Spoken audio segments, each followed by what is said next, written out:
افغانستان پر قابض دہشت گرد طالبان رجیم کا پھر پاکستانی سویلین آبادی پر حملہ، پاکستان کی مسلح افواج کا منہ توڑ جواب۔ پاکستان میں بھارتی خفیہ ایجنسی را کا خوفناک منصوبہ بے نقاب، خود بھارتی صحافیوں نے بڑے انکشافات کر دیے۔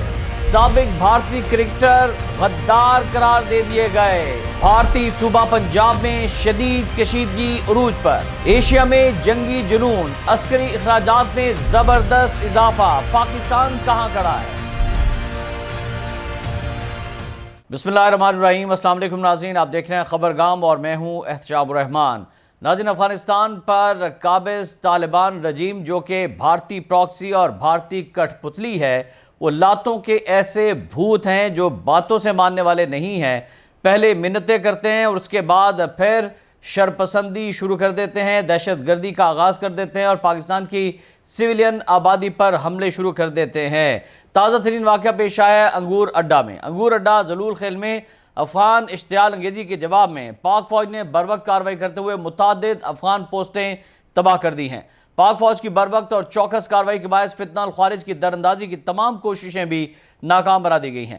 فتنہ الخوارج کی تشکیل کی دراندازی میں ناکامی کے بعد افغان طالبان قابض اور دہشت گرد رجیم نے پاکستان کی سول آبادی کو نشانہ بنایا، فائرنگ شروع کر دی، جس کے نتیجے میں 2 پاکستانی خواتین سمیت 3 شہری زخمی ہو گئے۔ زخمیوں کو فوری طور پر وانا اسپتال منتقل کر دیا گیا۔ جنوبی وزیرستان کے علاقے ذلول خیل انگور اڈا میں افغان طالبان کی بلا اشتعال فائرنگ کے جواب میں پاک فوج نے بھرپور اور منہ توڑ جوابی کارروائی کرتے ہوئے متعدد دہشت گرد افغان طالبان کی چیک پوسٹوں کو تباہ کر دیا ہے۔ آپریشن غضب للحق کی مؤثر کارروائیوں کے بعد افغان طالبان شکست کی بوکھلاہٹ میں سول آبادی کو نشانہ بنا رہے ہیں۔ اہل علاقہ نے افغان طالبان کی فائرنگ کے واقعے کی بھرپور مذمت کی اور پاک فوج سے جوابی کارروائی اور منہ توڑ جواب دینے کا ایک بار پھر مطالبہ کر دیا ہے۔ ادھر وفاقی وزیر داخلہ محسن نقوی نے جنوبی وزیرستان میں خارجیوں کی دراندازی کی کوشش ناکام بنانے پر پاک فوج کو خراج تحسین پیش کرتے ہوئے اس کی پیشہ ورانہ صلاحیتوں کو سراہا ہے۔ انہوں نے کہا کہ پاک فوج نے بروقت اور مؤثر کارروائی کرتے ہوئے دشمن کے مذموم عزائم کو ناکام بنایا اور بہادر جوانوں کی جرأت کو سلام پیش کرتے ہیں۔ محسن نقوی نے دراندازی کی ناکامی کے بعد افغان جانب سے سول آبادی پر فائرنگ کے واقعے کی بھرپور مذمت کرتے ہوئے زخمی شہریوں کی جلد سے جابی کے لیے بھی دعا کی ہے۔ ان کا کہنا تھا کہ پاک فوج نے بلا اشتعال افغان فائرنگ کا منہ توڑ جواب دیا ہے، جس پر پوری قوم کو اپنی فوج کی مہارت اور بہادری پر فخر ہے۔ انہوں نے اس عزم کا اظہار بھی کیا کہ قوم ہر مشکل وقت میں اپنی مسلح افواج کے انشاءاللہ شانہ بشانہ کھڑی ہے۔ ادھر ناظرین، بھارت ہر ممکن کوشش کر رہا ہے کہ ایک طرف تو افغانستان سے دہشت گردی پاکستان میں کروائی جائے، افغان طالبان جو بھارتی پراکسی بن چکے ہیں ان کو اسلحہ بھی دیا جا رہا ہے، ان کو فنڈز بھی دیے جا رہے ہیں اور پاکستان کے خلاف انہیں استعمال کیا جا رہا ہے۔ یہ ہم نہیں کہہ رہے، خود بھارتی صحافیوں نے بھی اس کا آج انکشاف کر دیا ہے کہ بھارتی خفیہ ایجنسی را کس طرح سے پاکستان میں دہشت گردی کی منصوبہ بنا رہی ہے۔ بھارتی صحافیوں نے پاکستان میں دہشت گرد حملوں میں بھارت کے ملوث ہونے کا واضح اشارہ دیا ہے۔ بھارتی خفیہ ایجنسی را سے جڑے بھارتی صحافی آدتیہ راج کول نے انکشاف کرتے ہوئے کہا کہ دلی کے لال قلعہ دھماکے کے محض 24 گھنٹے بعد اسلام آباد ہائی کورٹ میں خودکش دھماکہ کس نے کرایا سب سمجھ سکتے ہیں۔ آدتیہ راج کول نے کہا کہ پاکستان میں دہشت گردی کے لیے ہماری پہچان کچھ بھی ہو سکتی ہے۔ بھارتی خفیہ ایجنسی را کا چہرہ افغانی، بھارتی، بنگلہ دیشی یا کسی مقامی بلوچ کا بھی ہو سکتا ہے۔ انہوں نے کہا کہ اس سے قبل بھارتی ریٹائرڈ کرنل راجیش پاور نے بھی پاکستان میں دہشت گردانہ کارروائیوں میں بھارت کے ملوث ہونے کا اعتراف کیا تھا۔ کرنل ریٹائرڈ راجیش پاور کے مطابق فتنہ الہندوستان اور فتنہ الخوارج پاکستان میں دہشت گرد حملوں کے لیے افغانستان کی سرزمین استعمال کر رہے ہیں۔ راجیش پاور نے کہا کہ پاکستان کے خلاف دونوں دہشت گرد تنظیموں کو مالی امداد بھارت جبکہ ہتھیار اور انٹیلیجنس اسرائیل فراہم کر رہا ہے۔ ناظرین، یہ سب دہشت گردی کروانے کے باوجود بھارت اس وقت ٹوٹ پھوٹ کا شکار ہے۔ ریاست ناگالینڈ ہو، منی پور ہو، بھارتی بنگال ہو یا پھر بھارتی پنجاب، وہاں پر خالصتان کی تحریک چل رہی ہے اور بھارت سے آزادی چاہتی ہیں یہ ریاستیں۔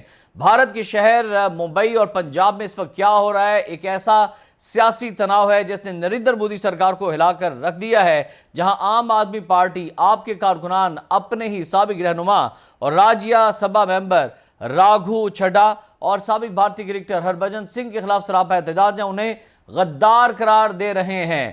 ممبئی کے علاقے کھار میں راگھو چھڈا کی رہائش گاہ کے باہر جمع ہونے والے مظاہرین کے ہاتھوں میں ایسے پلے کارڈ سے جن پر راگھو چھڈا غدار ہے کے نعرے درج تھے۔ اس کے علاوہ پنجاب میں ہربھجن سنگھ کے گھر کے باہر بھی غدار لکھ دیا گیا ہے۔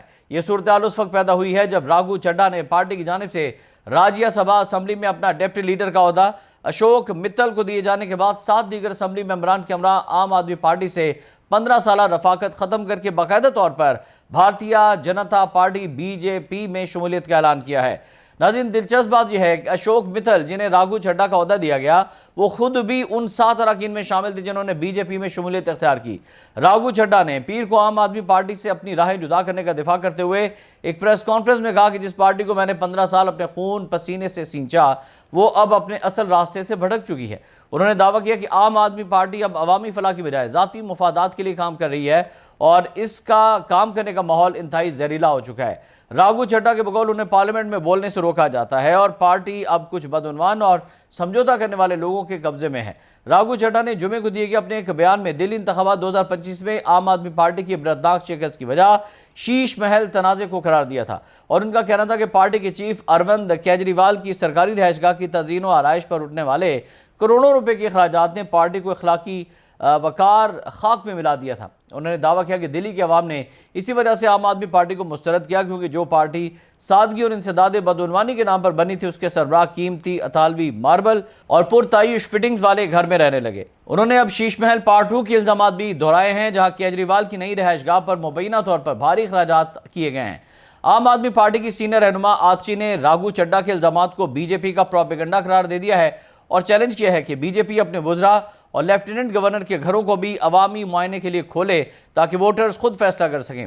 ناظرین، دلچسپ صورتحال اس وقت پیدا ہو گئی جب عام آدمی پارٹی کے چیف اروند کیجریوال کو اپنی رہائش گاہ تبدیل کرنی پڑی کیونکہ وہ پارٹی بدلنے والے MP اشوک متل کے گھر میں رہائش پذیر تھے۔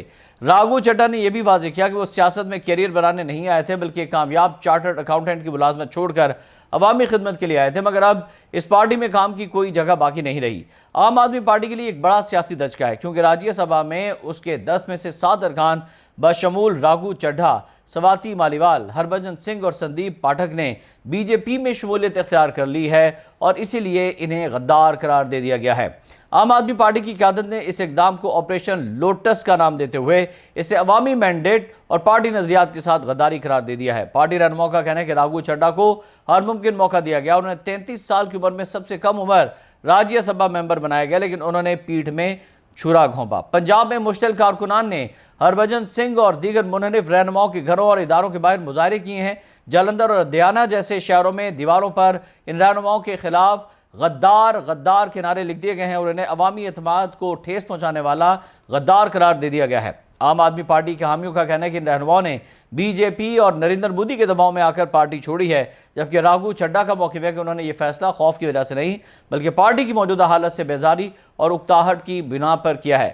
راگھو چڈھا کے سیاسی اقدام پر جہاں ماحول سنجیدہ ہو چکا ہے وہیں سوشل میڈیا پر کئی مزاحیہ میمز بھی دیکھنے کو مل رہی ہیں، یہاں تک کہ راگھو چڈھا کے اپنے انسٹاگرام اکاؤنٹ پر ان کے لاکھوں فالوورز اچانک سے کم ہو گئے ہیں اور سیاسی تجزیہ کاروں کا ماننا ہے کہ راگھو چڈھا اور دیگر ارکان کی BJP میں شمولیت سے پارلیمنٹ کے ایوان بالا میں BJP کی پوزیشن مضبوط ہو گئی ہے، جبکہ عام آدمی پارٹی اپنی 13 سالہ تاریخ کے بدترین تنظیمی بحران کا شکار ہوئی ہے۔ مبصرین کے مطابق یہ سیاسی تبدیلی نہ صرف پنجاب بلکہ بھارت کی سطح پر بھی پارٹی کی سیاست پر گہرا اثرات مرتب کرے گی۔ ادھر ناظرین، ایشیا اس وقت ایک اور جنگی ماحول کی زد میں آ گیا ہے۔ ایشیائی ممالک کے عسکری اخراجات میں حیران کن حد تک سالانہ اضافہ دیکھنے کو مل رہا ہے جو 2009 کے بعد سے سب سے زیادہ ہے۔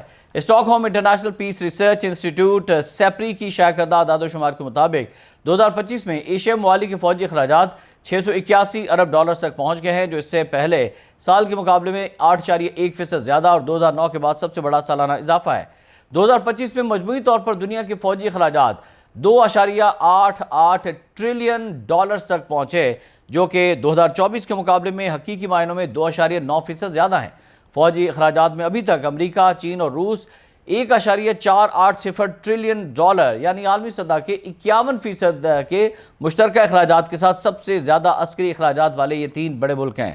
چین جو دنیا کا دوسرا سب سے بڑا عسکری اخراجات والا ملک ہے اس نے اپنے فوجی اخراجات میں 7.4% اضافہ کر کے 336 بلین ڈالرز کر دیا ہے اور یہ مسلسل 31واں سال بسال اضافہ ہے کیونکہ چین نے اپنی عسکری جدید کاری کی مہم جاری رکھی ہوئی ہے۔ اسی طرح بھارت جو 2025 میں دنیا کا 5واں سب سے بڑا عسکری اخراجات والا ملک تھا اس نے اپنے فوجی اخراجات میں 8.9% اضافہ کر کے 92.1 ارب ڈالرز کر دیا ہے۔ بھارت کے دیرینہ حریف پاکستان کے فوجی اخراجات 11% بڑھ کر 11.9 ارب ڈالرز ہو گئے ہیں۔ دوجانب جاپان کے فوجی اخراجات 2025 میں 9.7% بڑھ کر 62.2 ارب ڈالرز تک پہنچ گئے ہیں، جو کہ اس کی جی ڈی پی کے 1.4% کے برابر ہے، جو 1958 کے بعد سب سے زیادہ ہے۔ تائیوان کی بات کی جائے تو اس کے اخراجات 14% اضافے کے ساتھ 18.2 بلین ڈالرز تک پہنچ گئے ہیں، جو اس کی جی ڈی پی کا 2.1% بنتا ہے۔ چینی پیپلز لبریشن آرمی کی طرف سے جزیرے کے گرد فوجی مشقوں میں شدت لانے کے پس منظر میں کم از کم 1998 کے بعد سے یہ سب سے بڑا سالانہ اضافہ قرار دیا جا رہا ہے۔ ایشیا اور اوشیانیا میں امریکی اتحادی جیسے آسٹریلیا، جاپان، فلپائن بھی اپنی عسکری قوت پر زیادہ خرچ کر رہے ہیں، نہ صرف دیرینہ علاقائی کشیدگی کی وجہ سے بلکہ امریکی حمایت میں بڑھتی ہوئی غیر یقینی صورتحال کی وجہ سے بھی۔ ناظرین، آج کے اس ویلاگ سے فی الوقت اتنا ہی۔ احتشام الرحمان کو اجازت دیجیے گا۔ اللہ حافظ۔